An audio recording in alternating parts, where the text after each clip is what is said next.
hot coffee. So actually, we don't do the extra charge anymore. Oh, my heart is broken. All right. Let me. All right. Yeah. Let me get the. What does that say? I'm still gonna get just a extra large coffee. I'm gonna add the espresso shot for the flavor. Y'all got blueberry crisp?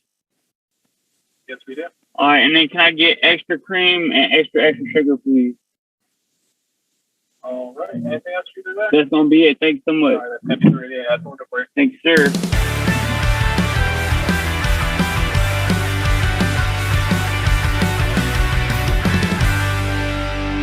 You send me a dick pic.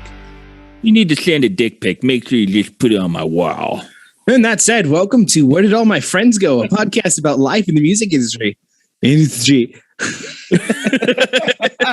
With me, as always, is my dear friend Pat. Pat, how are you doing? I'm fantastic. How are you doing, Bear?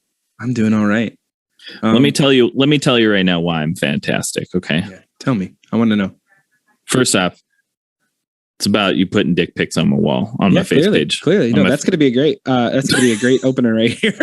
Good. I'm super excited for our guest today, Caleb Brown from Aim High. Yeah. So we did something a little bit different today. Caleb didn't have a whole lot of time, so we ended up pre-recording his section, and Pat and I are coming back to do this intro off of an amazing interview. Dude. Like, this man is one of the most genuine people I think I've met so far doing unsigned pop punk. And that's not to discredit anybody. That's just to state how interesting and committed this guy was. And Pat, great fucking find. Yeah. I mean, I hope everybody can make it out to a show to see Aim High, get a chance to sit down and talk with Caleb, because he is a wonderful individual. And very knowledgeable, very insightful. You're going to learn a lot, I think, on this episode. So buckle up. Mm-hmm. And you know what? Before we get into this podcast here with Caleb, we just want to thank him and his crew for doing the podcast. Shout out to him and all those guys over there. We want to thank you guys for listening to this. And before we get in, we'll go to a quick break. But thank you. Oh yeah. Hey everyone, this is Bear. And this is Pat with Where Did All My Friends Go? This is an unsigned pop punk podcast, and we are so excited to announce that we just released our Twitch platform. You can find us on Twitch at Unsigned Pop Punk. What are we going to do on that Twitch, Bear? We're going to listen to band reviews. We're going to play video games, and hopefully we'll have guests from your favorite bands to play these video games with us. We may even watch people's music videos and talk over them. Yeah, it's going to be really, really fun. So we're really glad to announce this at Unsigned Pop Punk. Just go ahead and search us at Twitch, on Twitch, and then you can find those links on our socials. You got your receipt today? Oh, no, I'm fine. Thanks so much, man. Have a good You one. too. I'm What's up, man?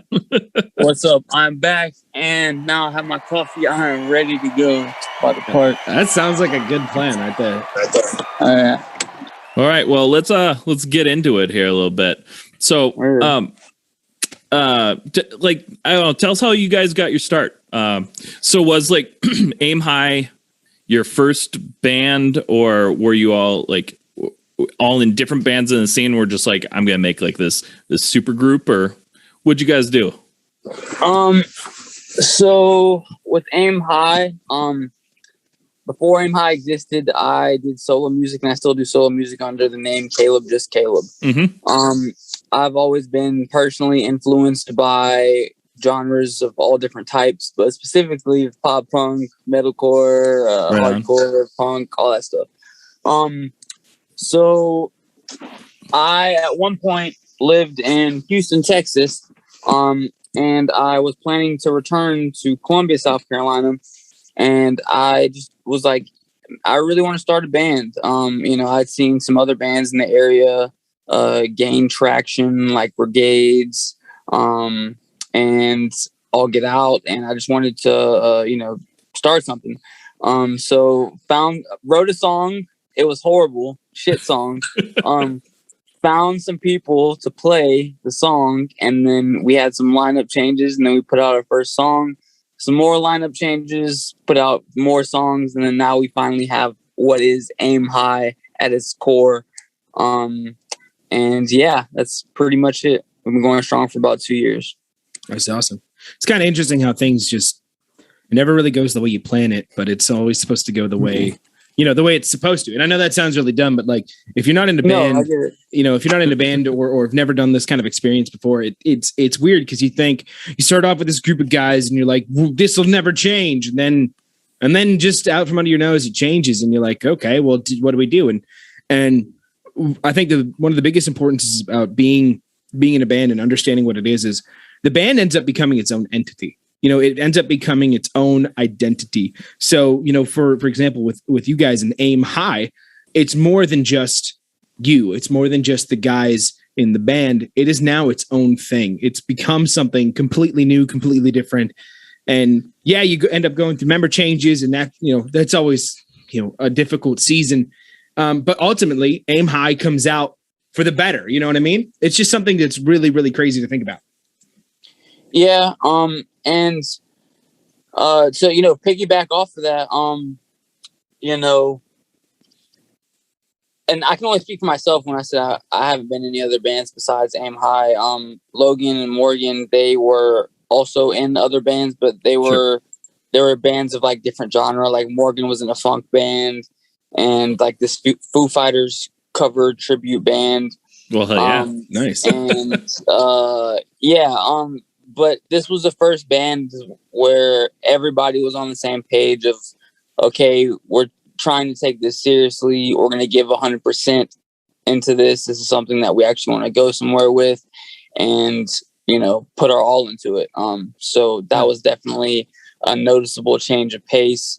Even from when I was putting out my solo music to other members in their other bands or whatever, we all, locked in on the idea of, if you're going to half-ass it, why do it? So we're going to give it everything that we have. So all of the band members that are currently members, have extremely good work ethic. They know what it takes to, give everything that you have to fucking be successful. I'm sorry, I don't know if I can curse. You can swear. Go right ahead. You can fucking curse. That's fine. To fucking be successful in a band and all of that stuff. So I love my band members so much. Awesome. Yeah. That's awesome. So like, how's the pop punk scene in South Carolina? I haven't actually been out there in so long. Yeah. So we have a staple venue called New Brooklyn Tavern. It's featured on our album cover. Cool. That's like where everybody comes through. In regards to before us, or I guess let me give you a little bit more context. So Columbia, South Carolina in general is known mostly for its adult alternative kind of genre soundscape. Like that's what is popular, right? So like that's what everybody is that's like in control of whatever listening to, right? So there's always been like a very niche hardcore scene and punk scene and pop punk scene, but because the fact that adult alternative is kind of like the reigning genre, all of those other scenes I just mentioned kind of get like blurred in together, right? And so when it comes to straight pop punk bands, Brigades, they are from South Carolina. Before we were even a band, they popped off. They signed to Pure Noise Records. Now they're doing their thing independently. Shout out Darren. Rest in peace, Charlie. So Brigades was definitely a big, influence in regards to like local bands that are like of this similar soundscape, coming up and actually doing stuff. There's another band. One of their members is from Columbia. They're called Happy. I don't know them personally too well, but I know that they make pop punk music and that they are one of them is from Columbia. And then we have Small Talks. She's from Myrtle Beach. So that's like kind of I was Columbia. gonna say, I didn't know they were from South Carolina. Yeah. So they're so Small Talks is from Myrtle Beach area, which is the west of Columbia. It's like we played a show there last night with Empty. It's about a 3-hour drive. Okay. Gotcha. Okay, that's not too bad. That's not too bad.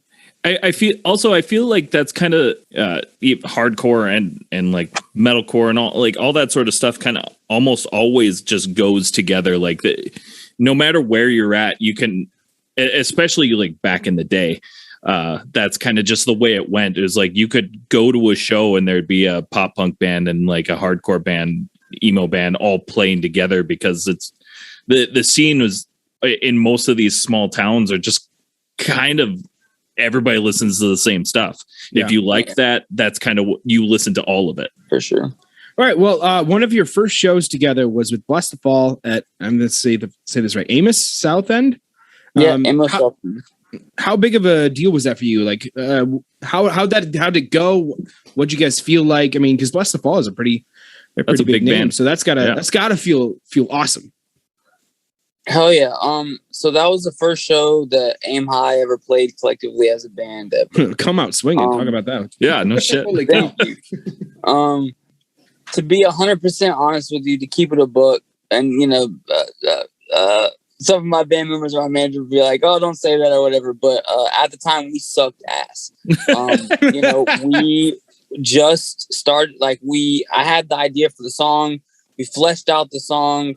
But we, just like in any aspect in life, you learn through what you go through. You grow through what you go through. So we played that show. It was awesome. I'm not going to be fake and be like, oh, yeah, we went out there and killed it and blah, blah, blah. No, we went out there and bombed it. Right. And we were like, dang, this is an opportunity that, we could have done a lot better for. And so then we had some lineup changes and started to take it more seriously and learn from, the atrocity of a show that was, at least on our end. And ever since then, our live shows have been a lot better. Yeah. So yeah, that's a sentiment in itself. Any experience, whatever you go through, whether or not you're a band that has reached success, whether you're a band you're literally playing your first show, you're always gonna go through some stuff that's like not the best stuff, but it's up to you to make sure that you take that and use it as a lesson and something to grow and evolve to and through. Dude, 95% of being in a band is all attitude. It's all attitude. The other, let's say, like the other 2.5% is writing music. The other 2.5% is actually playing music. But 95% of being in a band is completely attitude. And how you, like you were saying, how you learn from an experience, grow from an experience, and how you move on to your next experience.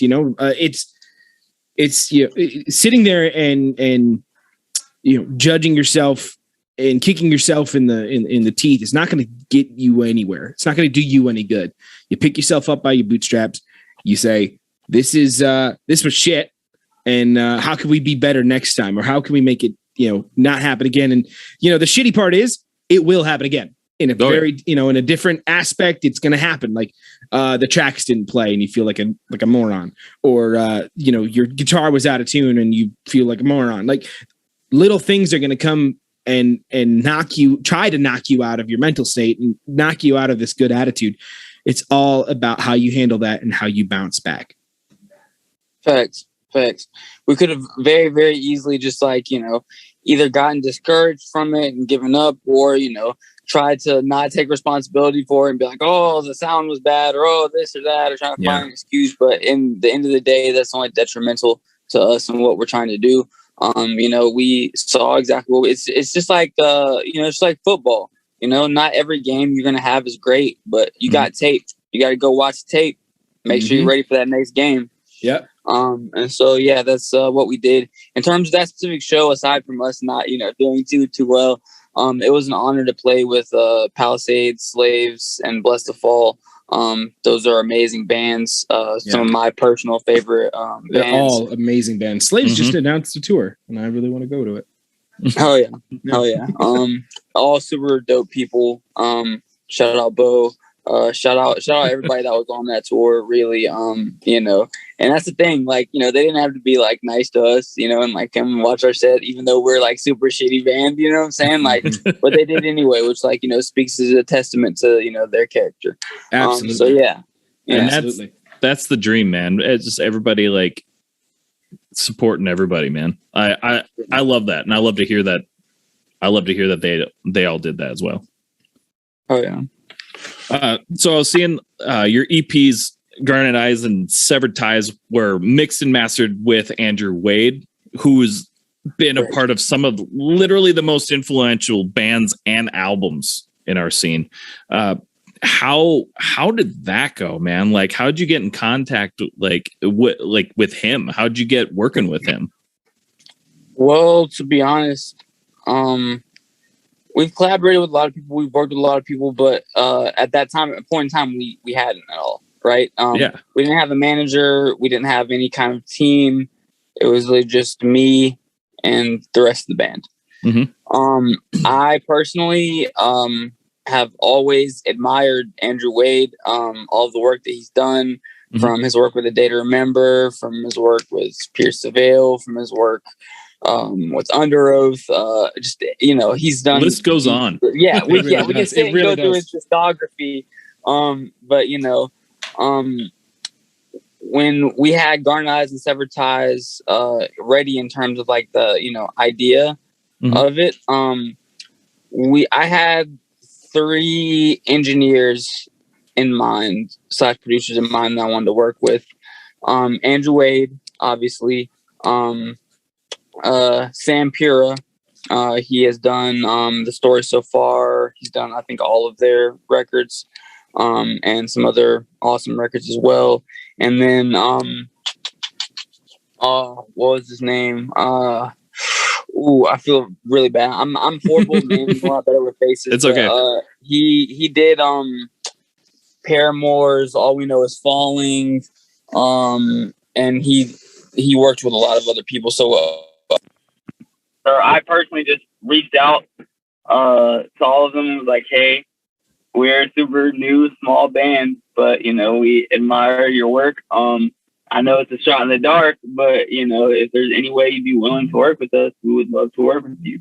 And I believe at this point, Andrew Wade was, in a transitionary period, getting his stuff good and set up at the audio compound down there in Florida. Or they were like, you know, reorganizing or something like that. So it was even more of a reason for him not to take it. But we sent him the demos.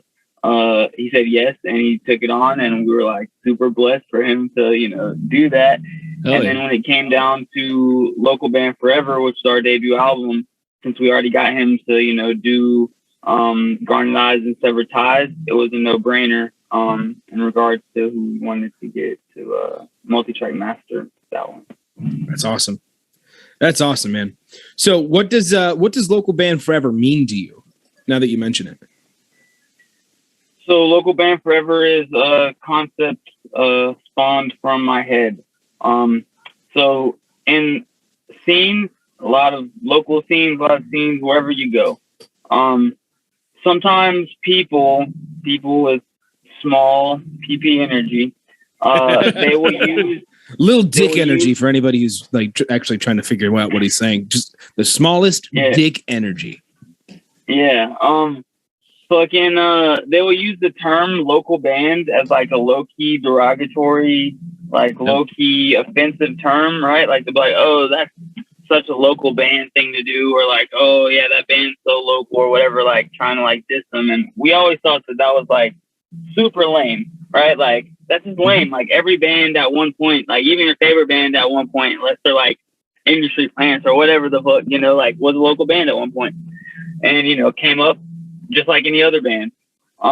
So because we thought that was super lame, we were like, all right, we're gonna take that negative connotation, or there's like a negative connotation that goes with that phrase. We're gonna take that and flip it on its head and name our first album Local Band Forever and have a concept behind it. And the concept be that each song features a band or artist that's not so local or famous or whatever you want to call it, you know what I'm saying? Like a band that's fucking bigger than us, right? On there, and that's the concept. And so at first we, didn't know exactly how it was gonna work. It was an idea that I had.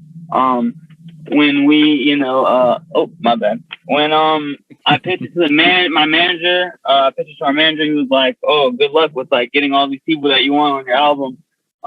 But we persevered and reached out and was able to work with a lot of awesome bands and a lot of bands that we're just blessed and humbled to have even said yes or even been held in consideration. Much less say yes, us get it done, cleared by their record labels, and then us to be able to for us to do all of that, and then after all of that is done with all of the bands, all of their record labels, be able to release it ourselves independently and not have to sacrifice any of the equity of the project to a different record label or anything like that, is just something that we literally could not be more proud of. That's awesome. That's amazing. Also, I just want to say, by the way, like the album, it slaps, man. Like So every track, like start to finish, it's great. Thank you. it's flawless. Absolutely flawless. Thank you. On your first full length local band Forever, each track, like you were saying, has a collaboration. Do you feel like that is important for up and coming bands to be doing right now, is to be having people featured on their tracks? Well, it's all a contextual thing, right? We did it because of the concept of, the record of Local Band Forever, and it made sense. Also, timing wise, contextually, it was COVID. So all of the artists that we were working with were stuck inside anyway, right? So it kind of just was like fell into place. Not to say that we didn't work hard to make sure everything happened. We came to a lot of obstacles that we had to overcome. But there's a lot of there's a lot of factors and variables that go into whether or not it's worth it or is going to be beneficial, or is it just like a gimmick type thing. We wanted to make sure that we were very clear that we're not just like trying to get every person that was willing to feature on our song and like that's the gimmick. We wanted to actually be substantial and mean something. And that's why each of the tracks, at least we feel, in regards to substantiality, not only fit with the featured artists or featured bands that are on there, but also just makes sense in the context of the whole record. Yeah. No, I like that. That it makes sense. There's a lot of people out there that are just trying to throw features out just because they're trying to get a bigger name on the track, which, is a good idea. Like, I think, Pat, you and I have talked about this before. There are many ways to quote unquote make it in the music industry, right? There's many ways to do it there. And you know what? There'll be even more ways tomorrow. I've known bands that have, again, quote unquote, made it by doing the tour gig, just constantly out on the road for 4 years straight. I've known bands that have made it just because they dump all of their resources into social media marketing and they make it that way. I know bands that have been able to make it from TikTok. There's no one solid way. So, to anybody who's listening with these ideas that Caleb is presenting, first off, do what's right for you, do what's right for your band, and make that decision on your own. Because let's be honest, no one else is going to make it for you. But Caleb, to your thought, I think that's a really incredible idea, is that when you're having a feature or when you're doing something as important as a feature, making sure that it makes sense and it's not gimmicky. And for you guys, it was a part of the concept album, which, I didn't know that the idea behind Local Band Forever until this. And I think that's an incredible concept because look, the only people who use local band as a derogatory term are people who have made it in the industry and are just fed up, who just believe that they're entitled because they've made it, or people who think they're better than they actually are. You know, Right. like no big band, and I say big band loosely, like every big band or successful band that I've ever met has been the most kind, the most caring, the most wonderful people. These people would never use the term local band as a derogatory term, because we were talking about this on one of our podcasts before. Yeah. Even Green Day started in high school, and you go back to the 80s and you see these videos of them playing for their high school, and that's where they started. Yeah, I was going to even bring that up. We've talked about this actually in a podcast, in one of our episodes before, about the connotation that, like, oh, they're just the local bands. Like, I don't know about you, but like when I'm touring, I need the local band. We need the local band. Yep. Because if we're like if let's say I'm coming to like support for a reason. Right. Yes. For a reason. Right. You know, it's like if I'm coming through, you know, even Wisconsin where Bear's at right now, like if I'm coming through Madison, which is what we did, I reached out to him. That's how I became friends with him, is, you know, we were going on tour and I needed a Madison show. I don't know anybody there and we're not big there. We're not going to draw there, but Bear's band might. I'm going to hit him up. Mm-hmm. I don't even think we were able to play that show. Were we? I don't remember. Yeah. Or did I give you a list of other bands? I don't remember. You didn't. You just no. You played. You guys played. Did we play? Yeah, because that was the first part of our little tour. Gotcha. Yeah. Gotcha. All right. Yeah, it makes sense. And then to also, like, you know, go back off of what you were, you know, asking. You know, being in a band is very, very, very much. What's the best way for me to say this?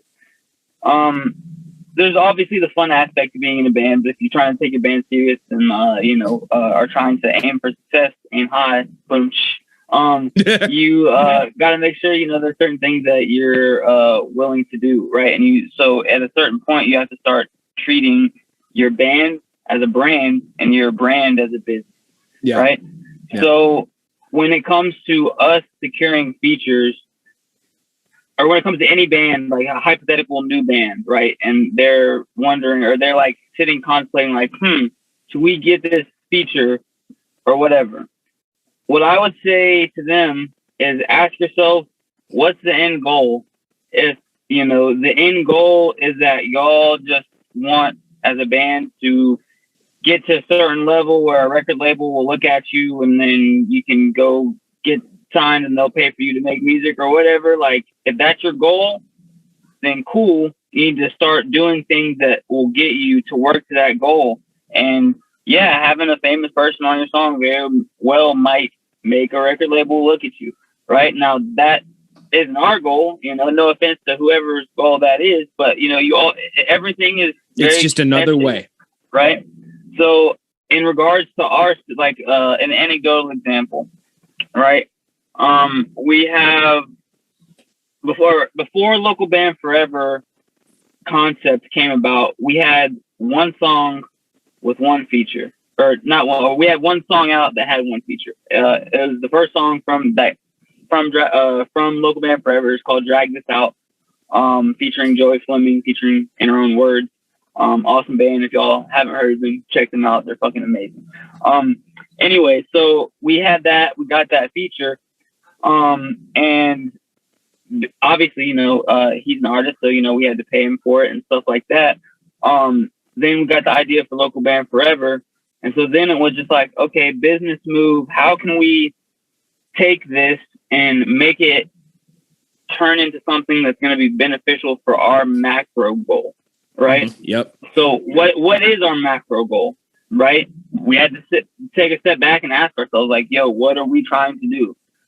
We're definitely trying to make the most substantial music as possible. We're definitely trying to put our all into taking this band thing as far as it can go, right? We're not chasing a record label. We're not chasing fame or clout or anything like that. We're trying to have fun with it, you know? And we want everything to be as organic as possible and provide people with as good, substantial content as possible while we have fun. And while we can also retain the equity in the hard work that we're doing. Because, you know, whenever you go and get a feature, it's not free. Who's investing in it? You know, your band is the one that's going to make the investment. You have to figure out, okay, what's going to be the return on the investment. Absolutely. So, in a anecdotal example as a reference for us, we thought about it as, okay, so we're going to pay, Joey a specific amount of money to feature on the song, right? Now, if we did that, we could have dropped the song and listed, featuring Joey Fleming. And that would have been cool. Some people know who he is, some people don't, whatever. But that, would have been cool. But in regards to return on investment, what we did was we were like, hey, we really like this song. Obviously, we we both put a bunch of hard work into it. Would you mind asking your record label if we could tag your band, right, on music distribution, DSPs, right? So he went and got the clearance. He was like, yeah, that's cool. So then we went from being and definitely to bands that are up and coming right now, don't use Spotify numbers as like the end all be all of like determining success as a band. But just like for reference, where we were probably at like 1,000 monthly listeners, right? The fact that we were able to secure and properly secure through their record label, being able to independently release that song and tag them, then meant that in the algorithm, not just on Spotify, but on all of the DSPs, it linked us with their band. They, at that point, had probably like 150,000 monthly listeners. So just from being able to tag them and put that out, we were able to gain some of their audience, and we probably shot up to like 10,000 monthly listeners. So, and not to say that that's going to happen every time and that's going to work every time, but it did for us. And it's just a thing that goes back into the macro of what's your end goal? Are you using this, and are you looking at your band as a business and as a brand? And then if you are investing in yourself and you don't have a record label behind you, what is going to be your return on investment? Yeah. Awesome. And yeah, all those things are very, very, very important, I feel like, for up and coming bands to take into consideration, because a lot of times, again, that end goal will just be, we want to do everything we can to blow ourselves up and get fucking seen overnight by fucking, Jake from fucking Pure Noise. But sometimes that's not, what everybody wants. Absolutely. So yeah, you just got to kind of maneuver the scene in the best way for you and your band. That's awesome. Right. And the fact, and honestly, in the fact that, what easily would have helped is you guys are good. I mean, you guys are very talented. Your songs are super catchy, and, being able to have that name associated to you and be able to have, those people. I mean, you can have a guest star be on a shitty song. It's still going to be a shitty song, and you'll get people to listen to you for a little bit, but you guys, like I said, you guys are super good. And so now you brought those people over to you, and you're like, those people are going to stay now because you gave them a good product that they wouldn't have been able to find before, or could have, but it would have been significantly harder. Yeah. Thanks. All right. So we're going to move on to our next segment. First off, Caleb, again, we're so thankful that you're here. Before we move on to this segment, we're going to take a quick break and go to commercial, and we'll be right back. Hey, everybody, this is Pat. And this is Bear with Where Did All My Friends Go? A pop punk podcast about life in the music industry. And we are really excited to let you guys know that we are on every single social media platform that you can possibly think of. Well, probably not everyone, but all the major ones. Pat, give us a list of which ones we're on. You can find us on Instagram, Facebook, TikTok, Twitch, YouTube, all the good stuff. And all of it is at the same tag. Unsigned Pop Punk. Unsigned Pop Punk. Oh my god. Unsigned Pop Punk. Did I hear you say Twitch in there too? Twitch in there too. Unsigned Pop Punk. That's awesome. Guys, we're really excited because we just released our Twitch, and we cannot wait to see you there. And we're back. Welcome back to the Where Did All My Friends Go podcast, a podcast about life in the music industry. For those of you who may just be joining us, which I'm not quite sure why you're just joining us now. You're just zooming in. Thank you. We have Caleb Brown here from the band Aim High.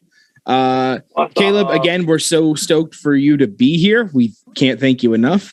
That said, we're going to move on to one of our favorite segments here on the podcast. It is called the Obscure Questions segment. Are you ready? I'm ready. Awesome. Now we get it. Now's our time to get a little bit more goofy. You know, the first part we had a lot of fun, you know, talking seriously about music and life and love, and now we're just gonna get a little weird. And your favorite scores from different movies done by different producers. That we've had an experience. We've had a moment. Les Miserables for sure. Oh, okay. And we have a winner. Apparently, I didn't know you could win this, but you just won it. So I love Les Miserables. Anyway. So funny thing. Oh, even right? better. Sorry, not to interrupt. No, you're good. Interrupt all you want. Do it. Interrupt me. A little golden nugget. So, right, like a couple of days before the album dropped, I posted on our Facebook, like, hey, there is a whole verse in Local Band Forever that is a shout out to Les Miserables. If anybody can find it and guess it, we'll give you free merch. Out of 30 people that guessed, everyone said Empty Streets, which is I get why they would guess that, but it's not it. Nobody guessed it right. And I was like, oh my God, this is the whole verse. Wait, which song? There's a golden nugget. Should I tell you or should I make you guess? Is that what I have to figure out throughout? I have to listen to the whole album and see if I can figure it out. Yeah, and then if you don't figure it out, let me know, and then I'll tell you. I'm gonna do it. I'll hit you up in our group chat once I figure it out, because I will get this. All right. So back to our obscure question segment. Pat, do you want to take the first question? Yeah, sure. So if you could only choose one beverage to drink for the rest of your life, what would that be and why? Mountain Dew Baja Blast. Simply because I could live off of it. I love it. That's true. Good. It is lifeblood. But okay, Mountain Dew Baja Blast, from a can, or does it have to be from Taco Bell? Either one. To be honest, I've tried the can and the bottle, and I fuck with both of them. And then I also like the soda machine.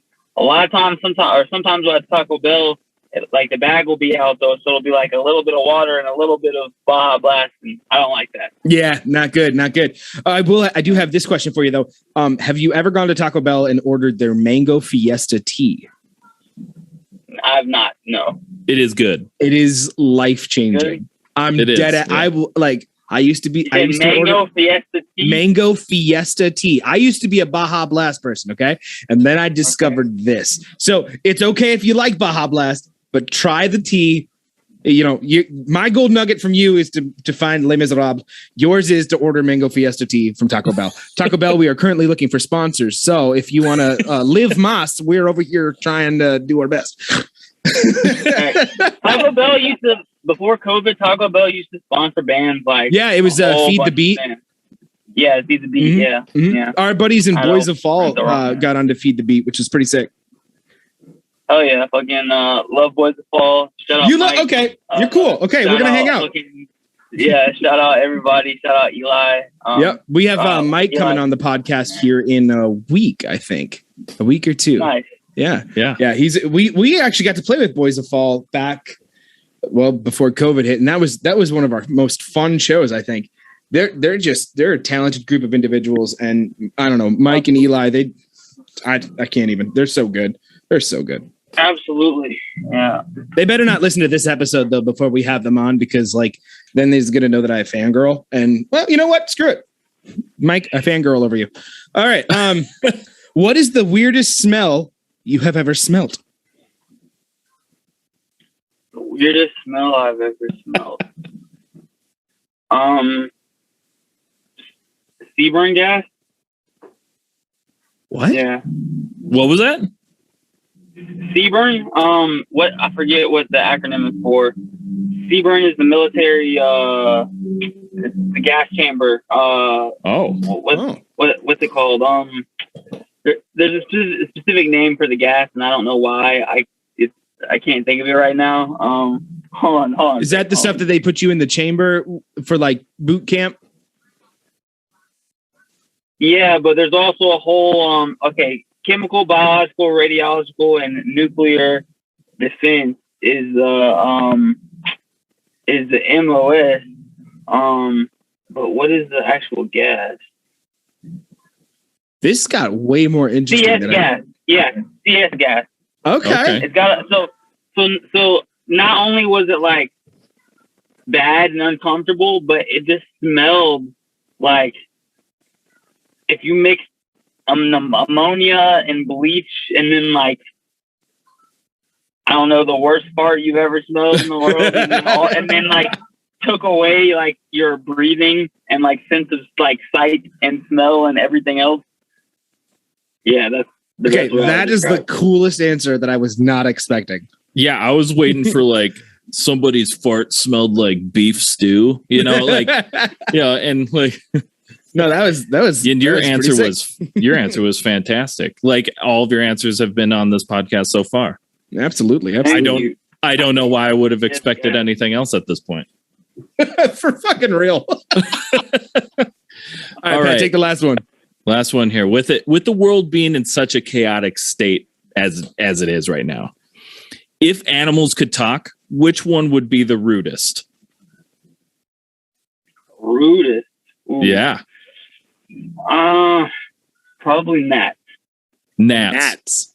100%. Gnats are so personal space in your bubble. They don't care. They will get in your nose. They'll get in your eyes. They don't give a shit. Gnats are some rude motherfuckers. I could only assume based off their behavior that their attitude as well would be just. They bring that little dick energy that nobody likes.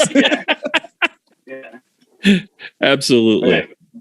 All right. I like that. All right. Well, then we're moving on to our next segment, which this one is called Rapid Fire Questions.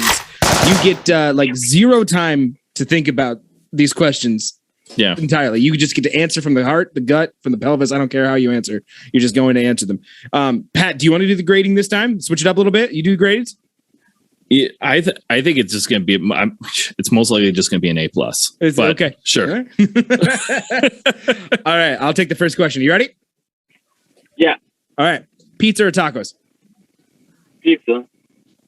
Blink-182 or Green Day? Definitely Blink. Okay, Blink it is. There it is. As he reveals the Blink-182 tattoo. Okay, travel or stay inside? Travel. Introvert or extrovert?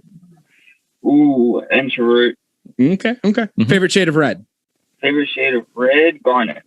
Nice. That's the first shade. Sticking on brand. Okay. Ice cream or frozen yogurt?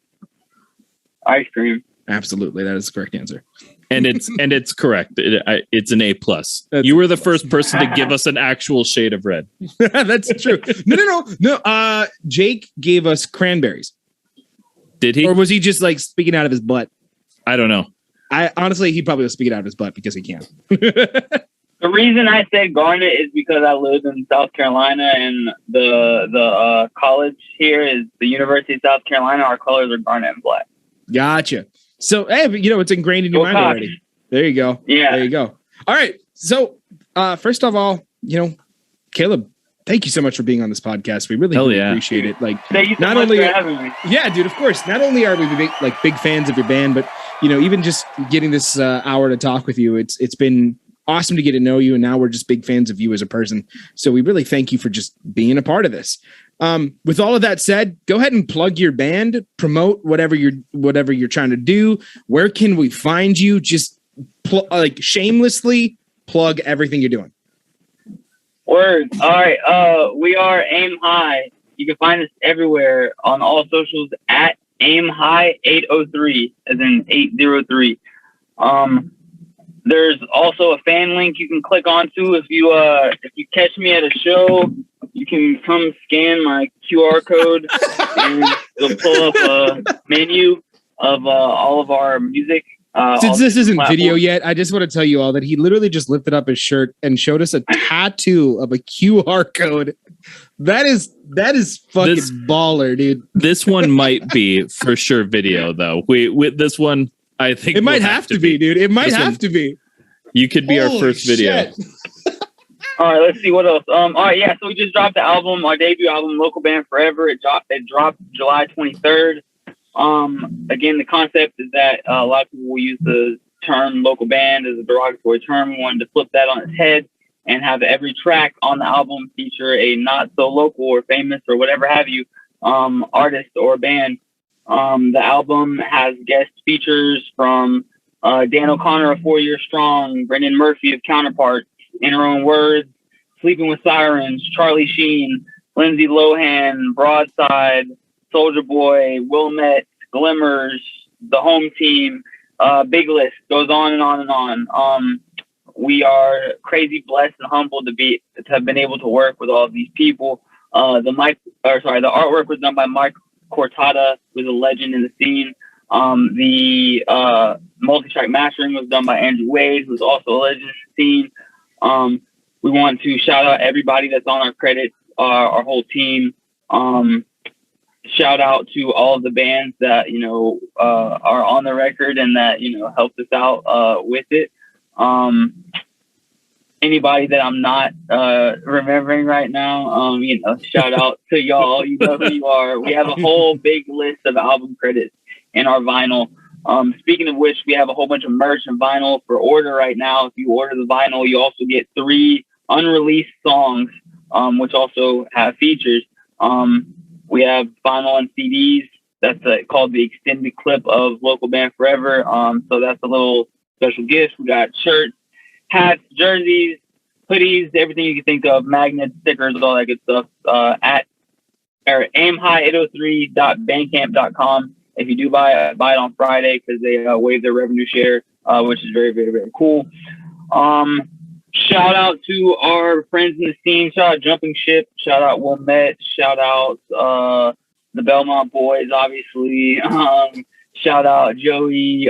Shout out everyone from In Her Own Words. Shout out Brian. Shout out all of the home team. Everybody that was on the record. You know who you are. Much love. And obviously shout out to the rest of my band who cannot be here today. Awesome. Well, Caleb, thank you so much for being here. This has been. Oh yeah, thank you so much for having me.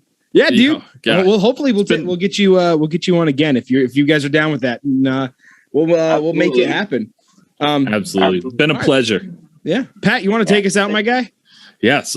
So you've been listening to Where Did All My Friends Go? A podcast about life in the music industry. You've been listening to us chat with Caleb Brown from Aim High, and it's been an absolute pleasure. Like I said, it's been fantastic. That way, Local Band Forever, that way, Big Drip, let's go. Oh, yeah. Let's go. Awesome. Thank you so much. We will be back. We'll see you next week.